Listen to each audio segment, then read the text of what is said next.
Hi everyone, my name is Yulia Horova. Now we are taking a closer look at Ukraine's and the events unfolding around the country and how they affect the entire world. So today in the episode, Putin launched the Oreshnik missile in response to the attack on Valdai that has never happened. While portraying himself as a peacemaker, Putin appears in military uniform and continues to escalate in the war. Ukraine's armed forces destroyed Russian air defense systems worth an estimated $250 million in just 1 month. The terrorist army of the Russian Federation used so-called Oreshnik in Ukraine. The Air Force of the Ukrainian armed forces confirmed the strike with a medium-range ballistic missile from the Kapustin Yar test site in Russia. An object of critical infrastructure in the Lviv region was attacked. The Air Force of Ukrainian armed forces reported that this missile was flying at a speed of 13,000 kilometers per hour. And Security Service of Ukraine showed the wreckage of Oreshnik. There are the stabilization unit of the missile, spare parts from the engine, and fragments of the orientation mechanism. The Russian Ministry of Defense stated that they had attacked the west of Ukraine with a medium-range ballistic missile Oreshnik as a response on so-called attack on Putin residence at Lake Valdai.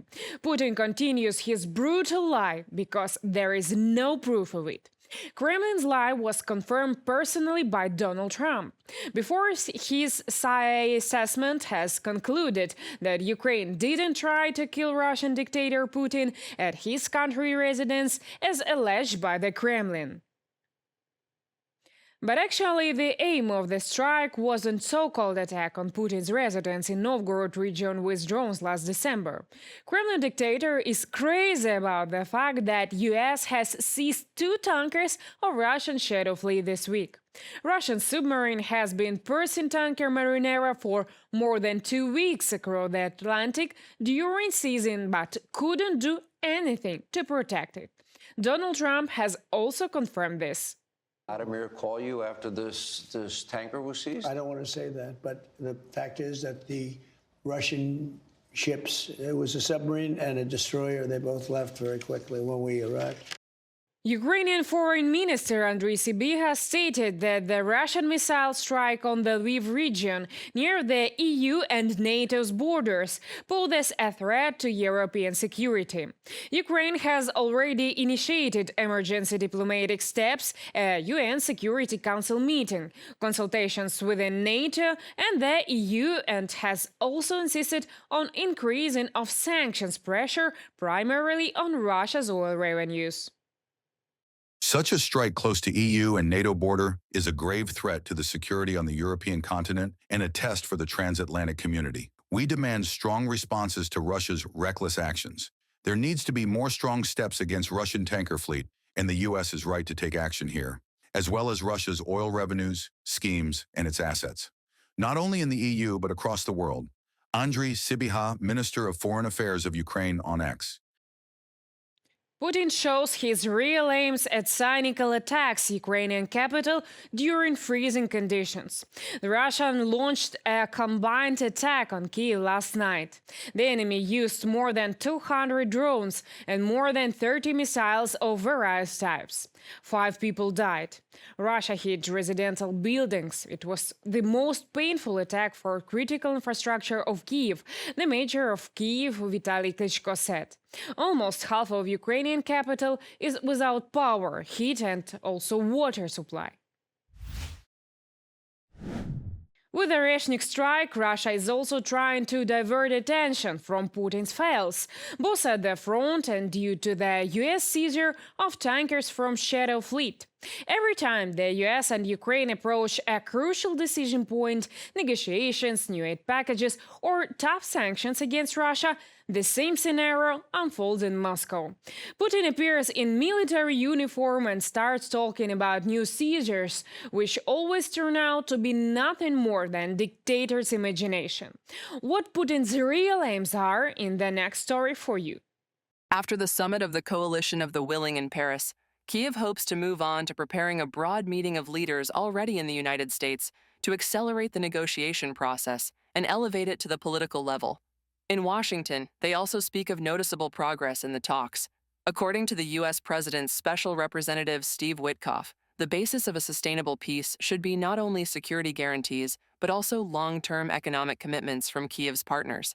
In addition, it is the United States that should lead the monitoring of the ceasefire regime. A lot of progress began first in Geneva. We made tremendous progress there. We moved on to Berlin. Lots of progress happened there. And as President Zelensky identified, we had a very compelling meeting in Mar-a-Lago. And we look forward to more progress as a result of everything that's occurred today. We think we're largely finished with security protocols, which are important so that the people of Ukraine know that when this ends, it ends forever. But such progress has only intensified the Kremlin's aggressive rhetoric. Thus, the signing of the declaration of intent to deploy multinational forces in Ukraine after a ceasefire and conclusion of a peace agreement caused a real hysteria in the Kremlin. The foreign ministry of the aggressor country stated that any units of the coalition of the willing in this case will be considered legitimate targets for the Russian army. All this says one thing: Putin has no intention of ending the bloody war. Putin still dreams of subjugating war in Ukraine, which is not achievable. If you look at the map of his military gains last year, for which he paid tens of thousands, possibly over 100,000 dead soldiers, at this rate it would take him decades to conquer Ukraine. But this is the trouble with dictators, that once you've been in power for 20 years, there are very few people who will tell you like it is. And people only bring in the good news. Putin will continue to pose as a peacemaker with one goal: to drag out the peace process and avoid further sanctions. True, the new package of restrictions Donald Trump has already approved. This was reported by Republican Senator Lindsey Graham.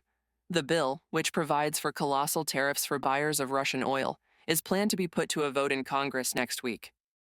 This will be well-timed, as Ukraine is making concessions for peace and Putin is all talk, continuing to kill the innocent. This bill would give President Trump tremendous leverage against countries like China, India, and Brazil to incentivize them to stop buying the cheap Russian oil that provides the financing for Putin's bloodbath against Ukraine. Lindsey Graham, United States Senator, on X.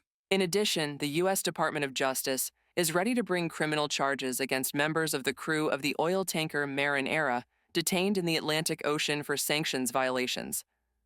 American media write that Trump seems to have finally understood Putin's tactics and has moved to creating systemic problems for the Kremlin. At the same time, threats by State Duma deputies to sink American ships and strike Europe with Oreshnik, as well as the Russian Foreign Ministry's demand to stop illegal actions, look like mere hot air. To Russia, which had formally asked the United States to stop its pursuit of the vessel, the move represented the latest affront from a president who has not shied from crimping Russian interests when it has suited him. The episode showed how Mr. Trump's efforts to court President Vladimir Putin of Russia while also asserting American global dominance are rife with contradictions and pose risks for both sides, from a publication by the New York Times. Another proof that the Kremlin has no intention of ending the war is the fake about the alleged attack on Putin's residence in Valdai. Analysts believe that in Moscow they will look for any pretext, including far-fetched ones, to exit the negotiation process or at least slow it down as much as possible.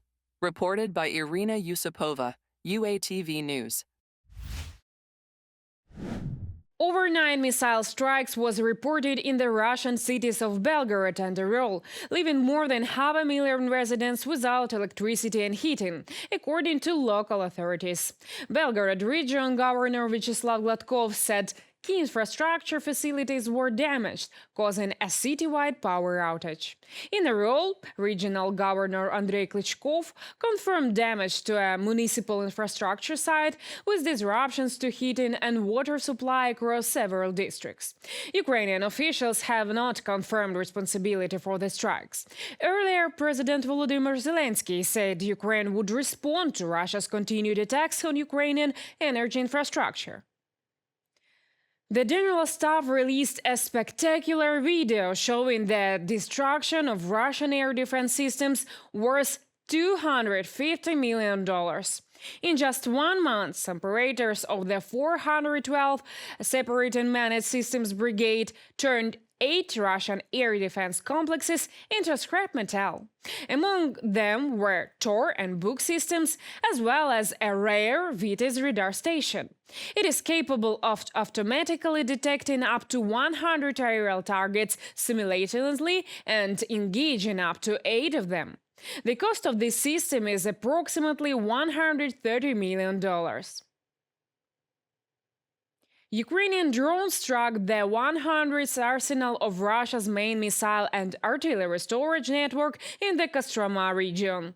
Russian local authorities have not provided detailed information about the incident, as usual. At the same time, local residents reported hearing explosions throughout the night near the military storage site. The facility has been targeted before, including a previous drone attack in May 2025. Their large storage bases hold significant ammunition reserves before they are disturbed to frontline depots, making them critical targets whose damage directly affects Russia's ability to sustain its military operations.